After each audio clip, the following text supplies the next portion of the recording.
Stop spending unnecessary money in Austrian verification.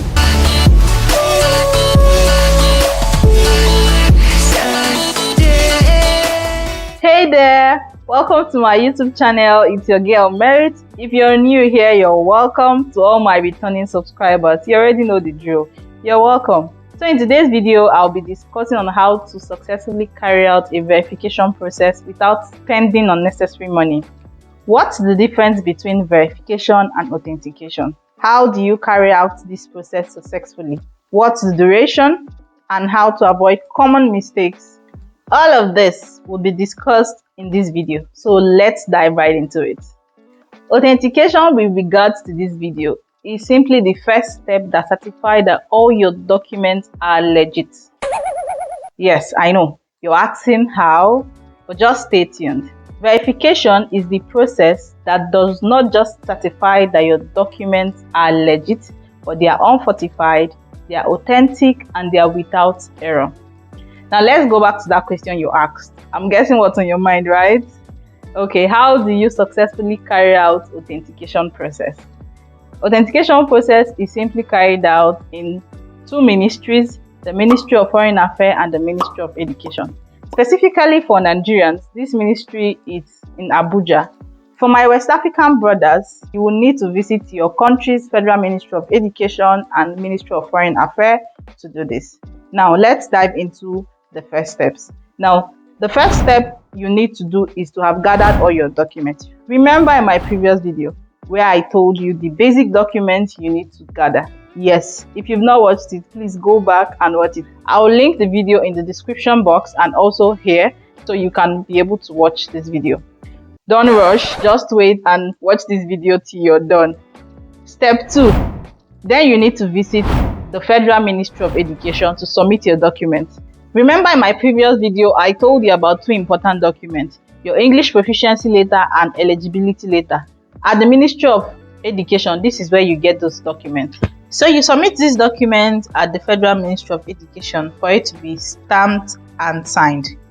Then you carry your authenticated document along with your non-authenticated document, which is your non-academic document now, to the Federal Ministry of Foreign Affairs. Remember, I said your authenticated educational document with your non-academic document. Your non-academic document can be your birth certificate. You will take this document to the Federal Ministry of Foreign Affairs for it to also be signed and stamped that these documents are legit. These two processes come with a fee, so take note of that. Now, what's next? Well, first, let me congratulate you for coming this far. What's the next step? The next step is to visit the embassy at your appointment date. Remember, you've booked an appointment with the embassy that you want to do your verification and you were given an appointment. Now you have to visit the embassy on your appointment day for submission of your documents. What are the documents you need to take along with you? You need to take your authenticated documents, academic and non-academic documents along with you. You need your questionnaire. The questionnaire can be found in their website. Please download, fill and sign appropriately. The next document you should have is your passport, your international passport. The fourth document is the printout of your appointment date. This is gotten from the email sent to you on the day you booked your appointment with the embassy. You need to print out this appointment date on your Gmail and come along with it. Then the final document you need, it's not really document, is the money. Yes, at this point you would pay a fee of 200,000 naira for Nigerians, 300 for Ghana, Cameroon and the rest of Africa apart from Gambia, who pays 400,000 naira. For those in other West African countries, you can submit your verification through the VFS process. Now you've submitted your document. What's the next step? You would wait. Come on, man. Yes. Did your heart just skip? Mine also did. But you'd have to wait. But before I tell you what happens when you're waiting, let me tell you what to do to cushion the waiting effect. I'll suggest you start making research on the program you want to go to, the schools that offer them, and all the necessary process you need to take for you to have a successful admission process. I would also suggest you go ahead and take a German course. You can take it online so that you have at least a basic communication level with the German. The next question is, how long does this process take? Now, for the authentication part, the process can take within 1 to 3 days, at a max 7 days, which is a week. This I can be certain of.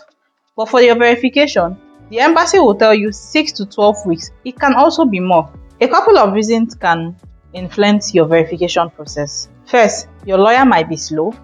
Secondly, the institutions where you collected your document can also be slow. They might be strike and different other reasons. The lawyer is expected to visit all of the places you collected this document and also contact you and visit your home for you to sign a written agreement that he came. When all of this is done, then you have a successful verification process. Can you have a successful verification? Yes. Can you also have an unsuccessful verification? Yes. What can be the reasons why you have an unsuccessful verification? Remember the last question where I said, what are the common errors to avoid? This section is for it. I'll divide these common errors into 2 basic points. Point A is inconsistency in your document. Inconsistency in your document, such as name inconsistency or date of birth inconsistency. Name inconsistency, such as omission of name, arrangement of name, misspelling in your name, and any other name complications you have across your document. The second one can be date of birth error.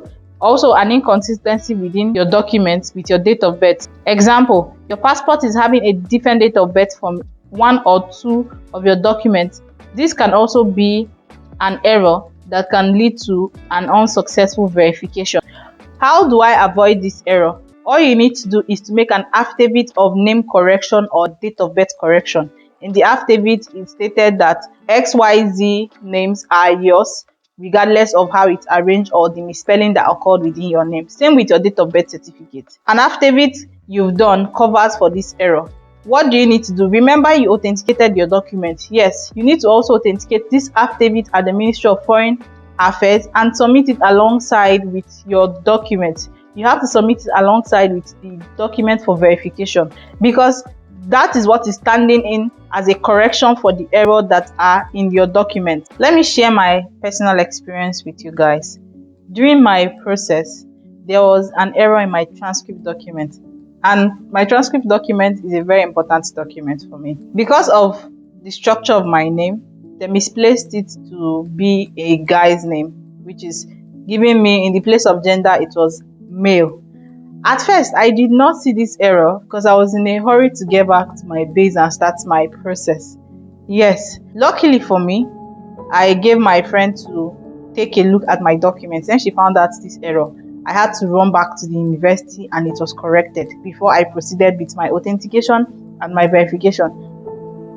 Did you imagine I didn't find out this error before I submitted my document for authentication and then verification, and then the lawyer finds out this error? Then I'm doomed. I have to go back again to do a fresh transcript and do an authentication process and pay extra 200,000 for this document to be verified.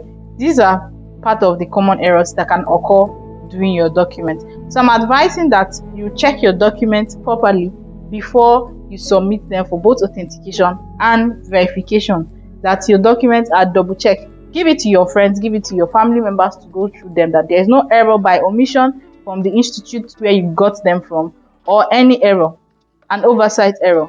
Moving further to the next common error that occurs. This is the date of birth certificate error.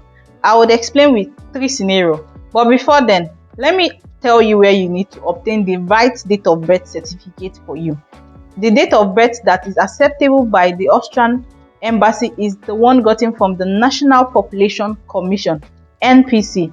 It's not the one given at your local government, and it's not the one given at the hospital. If you don't have an NPC copy, just listen. If you also have an NPC copy, just listen. There are 3 basic categories where I'm listing some of the common errors that can occur.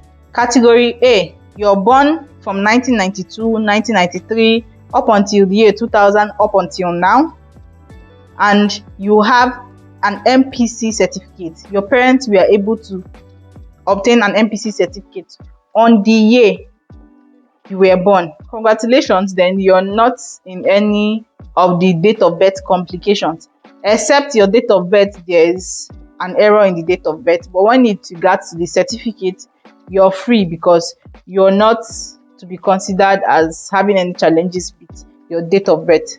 Scenario B is that you were born in 1992, 1993 up until 2000, and your parents obtained your NPC birth certificate a year after you were born. Then you need an affidavit of age declaration. Now I'll explain how to do an affidavit, a proper way to do an affidavit of age declaration so you don't waste unnecessary money. But before then, let me explain scenario 3.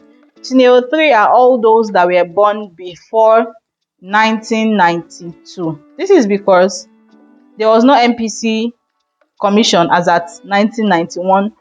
The commission came into effect by 1992. So all those born beyond or before 1992 were not given NPC certificate. How do you obtain this certificate? You need to do an affidavit of age declaration, and then with the affidavit you need to do an attestation of age. Where do you do this attestation of age? You need to do it at NPC, still at the National Population Commission office. Visit anyone in your state to do this document. How do you get an affidavit of age declaration? Now, when you get to the court, please do not sign as deponent. Your mother, your father, your dad, your uncle, someone 10 years older than you should be your deponent. Please take note of this. The court will tell you you can sign because you're 18 years. It is not accepted at the embassy. They will tell you to go back and do this document again, and you waste the first money you use in making the first affidavit and make another affidavit. The court will tell you because you're 18 you can sign. Please don't. Get your mom, your father, your uncle, someone 10 years older than you to sign as the deponent for you. Then you're good to go. Moving further, other questions such as, what if I omitted an important document during my verification process? Please, that's why I'm making this video. Don't. If you omit your document, this is what happens. You would have to go and obtain the document, book a fresh appointment date, authenticate this document, legalize it, and pay a separate 200k just for that single document. So you don't want to do this. The next question you can ask is, what happens when my document has been verified but there's an error in an important document? If this error is found, you need to go and obtain a fresh document and also authenticate it. You spend money to authenticate at the Ministry of Foreign Affairs or the Ministry of Education, and you have to still pay another 200k for your document to be verified with all the time you've waited. Remember, time is also money. This being said, I took my time to break this as simple as I can because I don't want you to waste unnecessary money in doing something you should have done just once, because every process is money demanding. Imagine you're living outside Abuja. Imagine the transport fare. A lot of things is being considered when you're doing this process, and you don't want to do this process twice because of an error. Lastly, for those doing affidavit, please don't do roadside affidavit. If you know what I mean, by the gate side, walk into the court and do an affidavit by yourself. Double check all your documents. I hope this video was helpful. Please learn to share it with your friends, your family, and your loved ones. To all my subscribers, thank you for watching. If this is your first time, you're welcome to the channel. Please do not forget to turn on the notification bell and subscribe. To my OGs, yes, you, do well to subscribe to this channel. Don't forget to like, don't forget to share, don't forget to comment in the comment section. You can also give me video suggestions, and that will be all for today. See you next time. Bye.